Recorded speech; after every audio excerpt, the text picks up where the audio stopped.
Suċċess ieħor għall-industrija tal-manifattura f'Malta u ċertifikat tal-kwalitajiet u l-ħiliet tal-ħaddiema Maltin.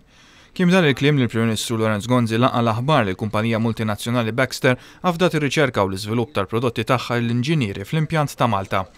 Meta kien qed iżur il-fabbrika ta' Baxter li tinsab fil-qasam industrijali tal-Marsa, akkumpanjat mill-Ministru Tonio Fenek, il-Prim Ministru qal li dan il-vot ta' fiduċja wasal grazzi għall-enerġija u l-kreattività tas-sidien tal-kumpanija kif ukoll permezz tal-ħidma tal-Gvern favur l-industrija fuq żewġ binarji. L-inċentivi mħadma minn Malta Enterprise u l-istrateġija edukattiva tal-Gvern li permezz tal-Università u l-MCAST qed wassal biex ikun hawn żgħażagħ imħarġa fil-ħiliet li għandha bżonn l-industrija biex tikkompeti u tirnexxi. Tara li r-riżultat ta' strateġija li mill-edukazzjoni nipprovdu lil manifattura it-tip ta' ħaddiema kwalifikati li mbagħad jagħtu dar riżultati ifisser suċċess għal pajjiżna. L-Baxter tinvesti mal-4 miljun euro kull sena fil-makkinarju ġdid tagħha. Dal-aħħar 4 snin investit ma' 12 miljun euro imma tispjega li x'pajjiżna qed ikompli jagħmel suċċess f'dal-qasam anki f'da żminijiet ta' kompetizzjoni qalila. Il-kumpanija Baxter f'Malta elbet il-kompetizzjoni ta' diversi impjanti oħrajn madwar id-dinja biex f'pajjiżna attira lejh iċ-ċentru ġdid ta' riċerka u żvilupp globali.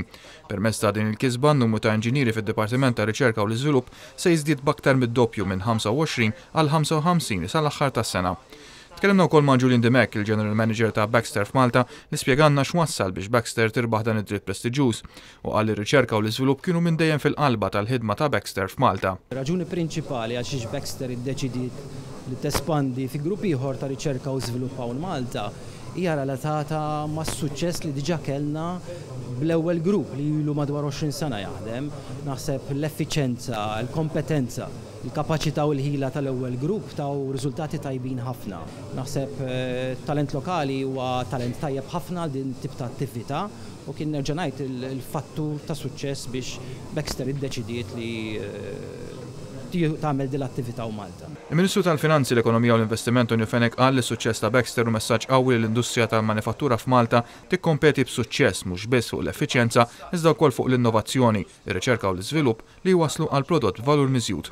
Tonio Fenek qal li minn barra l-pajjiż qed jipprovdi ħaddiema mħarġin bil-ħiliet li għandha bżonn l-industrija, il-Gvern permezz ta' Malta Enterprise qed joffri inċentivi bħal kreditu ta' taxxa fuq l-ewwel sena paga tal-inġiniera.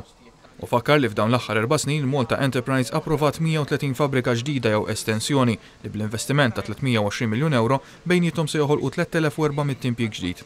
Grazzi għal fiduċja tas-settur privat fil-potenzjal ta' pajjiżna, f'Malta nħolqu 20,000 impjieg ġdid fl-istess perjodu ta' snin u f'sena l-impjiegi full-time iżdiedu b'2500. Il-kumpanija Baxter ilha taħdem f'Malta dawn l-aħħar 20 sena u f'dawn l-aħħar 4 snin wettqet programm qawwi ta' investiment li jlaħħaq 12 miljun euro.